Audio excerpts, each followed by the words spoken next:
Mata Kuliah Administrasi Pertanahan. Topik ke-70 dari 84 topik. Jual beli, tukar-menukar, dan hibah hak atas tanah, bagian ke-9. Membatalkan jual beli. Jual beli hak atas tanah harus dilakukan dengan akta PPAT. Akan tetapi, banyak terjadi jual beli hak atas tanah dilakukan dengan akta di bawah tangan. Menurut pasal 51 UU PA, hukum tanah berdasarkan hukum adat. Dalam hukum adat, jual beli tanah adalah sah biarpun dilakukan bukan dengan akta PPAT. Peraturan Pemerintah Nomor 10 atau 1961 juga tidak menyatakan bahwa kalau jual beli itu tidak dilakukan dengan akta PPAT sehingga jual beli itu tidak sah. Maka itu, jual beli dengan akta di bawah tangan adalah sah, hak milik sudah berpindah dan penjual kepada pembeli. Ada pendapat lain bahwa jual beli hanya sah kalau dibuat dengan akta PPAT. Nah, sekarang Anda bermaksud membeli tanah. Tanah itu ternyata telah dijual belikan dengan akta di bawah tangan, semuanya terjadi sesudah tanggal 24 September tahun 1961. A telah menjual tanah itu kepada B, kemudian B menjual kepada C. Sekarang C bermaksud menjualnya kepada Anda. Anda tentu saja hanya mau membeli tanah itu dengan akta PPAT. Ketika Anda datang ke PPAT, Anda kaget ketika PPAT menyatakan bahwa ia tidak dapat membuat akta dengan C sebagai penjual sebab ia membeli tidak dengan akta PPAT. Tambahan lagi bahwa B yang menjual kepada C juga bukan dengan PPAT. Hal ini tentu merepotkan. Kalau si A dan si B masih hidup dan mau bekerja sama, Anda beruntung.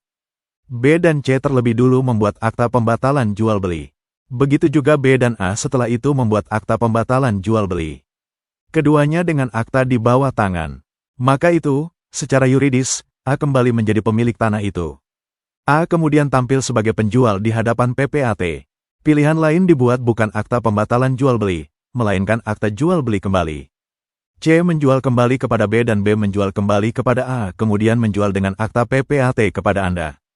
Seandainya A dan B atau salah satu tidak mau bekerja sama, lebih baik Anda buang jauh-jauh niat untuk membeli, sebab dalam hal ini ada benih sengketa. Jika A dan B keduanya sudah meninggal, ahli waris mereka masing-masing yang bertindak.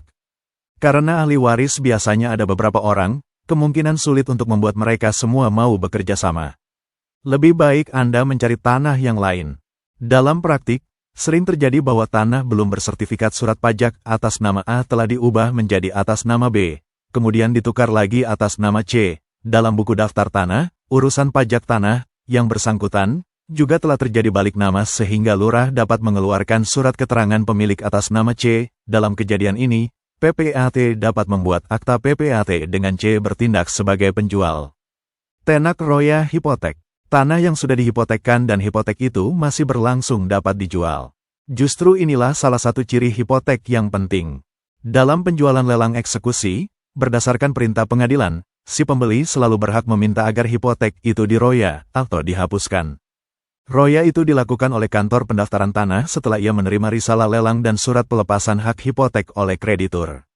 Kalau lelang itu dilakukan secara sukarela, bukan atas perintah pengadilan, kreditur pemegang hipotek pertama biasanya mempertahankan hipotek sebesar sisa piutangnya.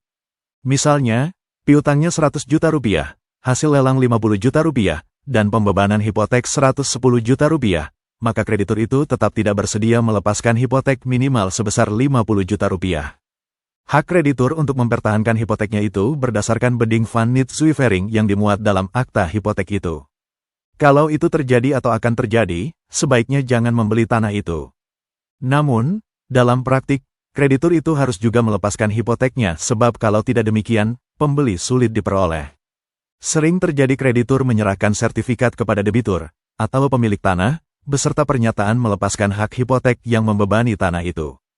Sebelum terjadi jual beli, seharusnya dilakukan roya hipotek itu. Namun, dapat terjadi telah dilakukan jual beli dengan akta PPAT, sedangkan roya belum dilaksanakan. Kalau demikian, bersama-sama berkas jual beli, serahkanlah juga surat pernyataan melepaskan hak hipotek itu kepada kantor pendaftaran tanah. Mohon agar bersama-sama balik nama sekaligus dilakukan roya. Jangan lupa, hipotek itu secara yuridis baru dihapus setelah diadakan penghapusan, roya, yang dinyatakan oleh Kepala Kantor Pendaftaran Tanah dalam sertifikat tanah yang bersangkutan. Pencabutan kuasa menjual. Sering terjadi seseorang memberi kuasa memasang hipotek, atau kuasa menjual, sebagai jaminan, kepada krediturnya. Setelah utangnya lunas atau sebelumnya atas persetujuan krediturnya, sertifikat tanah itu diserahkan kembali kepadanya. Lalu, ia menjual tanah itu. Walaupun ada persetujuan lisan dari krediturnya bahwa ia melepaskan kuasa-kuasa itu, hal tersebut belumlah aman jika tidak ada pencabutan secara tertulis. Kuasa-kuasa itu selalu dibuat dengan syarat tidak dapat dicabut kembali dan tidak berakhir karena ketentuan pasal 1813 Kitab Undang-Undang Hukum Perdata. Semestinya, kuasa-kuasa itu telah dicabut secara tertulis sebelum jual beli. Kalau hal itu terlupa, mintalah pernyataan tertulis dari kreditur bahwa ia melepaskan kuasa-kuasa itu. Paling baik dalam bentuk akta notaris. Namun, seringkali kreditur keberatan mencabut dengan akta notaris sebab ia harus hadir di depan notaris. Karena itu, tidak apa, cukup dengan surat saja atau pernyataan di bawah tangan. Tukar-menukar hak atas tanah. Hak atas tanah dapat juga berpindah karena tanah kepunyaan seseorang ditukar dengan tanah kepunyaan orang lain. Sebagaimana halnya dengan jual-beli, tukar-menukar tanah bukan diartikan sebagai suatu perjanjian ketika seorang pemilik tanah berjanji akan menyerahkannya kepada pihak lain, tetapi merupakan perbuatan hukum yang berupa peralihan hak milik atas tanah yang bersangkutan kepada pihak yang menukarnya. Hal ini tidak diatur dalam hukum perjanjian, tetapi dalam hukum tanah. Menurut pasal 37 Peraturan Pemerintah Nomor 24 Tahun 1997, tukar-menukar tanah harus dibuktikan dengan akta yang dibuat oleh seorang PPAT. Bentuk akta tukar-menukar ditetapkan juga dalam Peraturan Kepala Badan Pertanahan Nasional Nomor 6 Tahun 1989 tentang penyempurnaan bentuk akta pejabat pembuat akta tanah. Uraian mengenai pembuatan akta, izin pemindahan hak pendaftaran, atau persoalan-persoalan hukum dalam pembicaraan jual-beli berlaku pula tukar-menukar dengan mengadakan penyesuaian seperlunya. Peralihan hak atas tanah disebabkan tukar-menukar, juga dikenakan pajak berdasarkan Undang-Undang BPTHB Nomor 20 Tahun 2000, Pasal 2 Ayat 1, 2, dan 3, berbunyi sebagai berikut. 1. Yang menjadi objek pajak adalah perolehan hak atas tanah dan atau bangunan. 2. Perolehan hak atas tanah dan atau bangunan sebagaimana dimaksud dalam ayat 1, meliputi berikut ini. A. Pemindahan hak karena jual-beli, tukar-menukar, hibah, hibah wasiat, waris, pemasukan dalam perseroan atau badan hukum lainnya, pemisahan hak yang mengakibatkan peralihan, penunjukan pembeli dalam lelang, pelaksanaan putusan hakim yang mempunyai kekuatan hukum tetap, penggabungan usaha, peleburan usaha, pemekaran usaha, hadiah. B. Pemberian hak baru karena kelanjutan pelepasan hak di luar pelepasan hak. C. Hak atas tanah sebagaimana dimaksud dalam ayat 1 adalah hak milik, hak guna usaha, hak guna bangunan, hak pakai, hak milik atas satuan rumah susun. Berdasarkan Undang-Undang Nomor 20 Tahun 2000, pajak yang dikenakan sebesar 5% dengan dasar pengenaan pajak adalah nilai perolehan objek pajak. Nilai perolehan objek pajak tukar-menukar dilihat dari nilai pasarnya. Apabila nilai perolehan objek pajak sebagaimana dimaksud Pasal 6 Ayat 2. Undang-Undang Nomor 20 Tahun 2000 tidak diketahui atau lebih rendah daripada nilai jual objek pajak yang digunakan dalam pengenaan pajak bumi dan bangunan pada tahun terjadinya perolehan, dasar pengenaan pajak yang dipakai adalah nilai jual objek pajak bumi dan bangunan. Apabila nilai jual objek pajak bumi dan bangunan sebagaimana dimaksud dalam Pasal 6 Ayat 3. Undang-Undang Nomor 20 Tahun 2000 belum ditetapkan, besarnya nilai jual objek pajak bumi dan bangunan ditetapkan oleh Menteri. Pasal 6 Ayat 4. Undang-Undang Nomor 20 Tahun 2000. Hibah hak atas tanah. Seperti halnya dengan jual-beli dan tukar-menukar, hibah tanah pun bukan merupakan perjanjian yang pelaksanaannya harus dipenuhi dengan penyerahan hak secara yuridis kepada pihak yang menerima hibah, melainkan merupakan perbuatan hukum yang menyebabkan beralihnya hak milik atas tanah bersangkutan kepada penerima hibah. Perbedaannya dengan jual beli adalah pemilik dalam hibah tidak menerima imbangan sebagai ganti dari tanah yang dihibahkan itu. Sebagai perbuatan hukum yang mengakibatkan beralihnya hak milik atas tanah, hibah diatur dalam hukum tanah dan menurut Pasal 37 Peraturan Pemerintah Nomor 24 Tahun 1997 harus dibuktikan dengan akta yang dibuat oleh PPAT.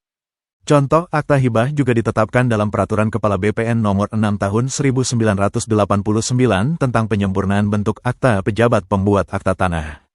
Segala ketentuan mengenai jual beli berlaku pula untuk hibah dengan penyesuaian seperlunya.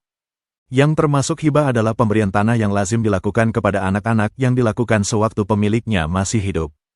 Dalam perpustakaan hukum adat disebut toes chading. Karena termasuk hukum waris, selain ketentuan-ketentuan hukum tanah, perlu pula diperhatikan ketentuan-ketentuan hukum waris yang berlaku terhadap pemberi.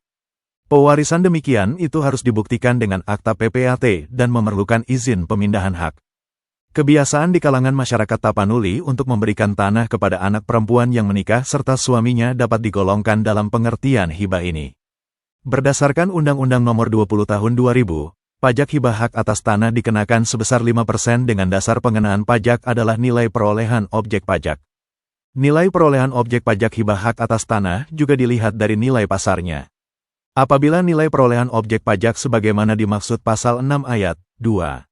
Undang-Undang Nomor 20 Tahun 2000 tidak diketahui atau lebih rendah daripada nilai jual objek pajak yang digunakan dalam pengenaan pajak bumi dan bangunan pada tahun terjadinya perolehan, dasar pengenaan pajak yang dipakai adalah nilai jual objek pajak bumi dan bangunan. Apabila nilai jual objek pajak bumi dan bangunan sebagaimana dimaksud dalam Pasal 6 Ayat 3. Undang-Undang Nomor 20 Tahun 2000 belum ditetapkan, besarnya nilai jual objek pajak bumi dan bangunan ditetapkan oleh Menteri, sebagaimana dalam Pasal 6 Ayat 4. Undang-Undang Nomor 20 Tahun 2000.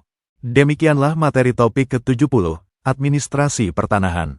Channel ini akan sangat membantu pemahaman mahasiswa yang sedang kuliah di berbagai perguruan tinggi, dan wawasan bagi masyarakat umum. Untuk pemahaman yang lebih baik, putar dan dengarkan video tutorial berulang-ulang.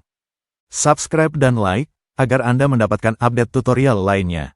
Bagikan juga link video ini, agar teman lain mendapatkan manfaat channel ini. Terima kasih. Sampai jumpa.